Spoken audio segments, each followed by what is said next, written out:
Favourite fictional Londoner? But this is where I struggle, because I grew up in this house where the characters who were talked about at the breakfast table. My dad never said to me, "What are you doing at school today, son?" It was always, be talking about Sherlock Holmes or people out of a P.G. Wodehouse book or a Damon Runyon book.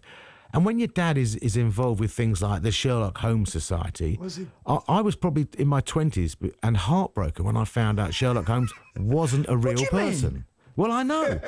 I just assumed he was one of my dad's friends.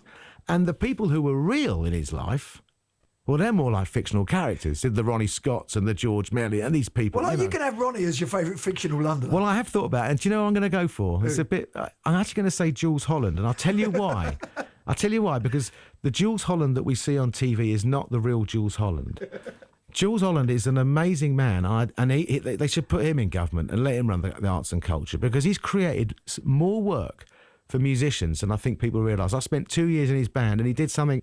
1998, my old man died, and within a week or so, Jules phoned me up, and he said, "I'm very sorry to hear about your dad." He said, "What are you doing with yourself?" And I said, "Well, nothing really. I just don't really feel like doing anything." And he said, "You know what?" He said, "You need to get out of the house." He said, "Come and do some gigs with us." And I'd never played with Jules at this point.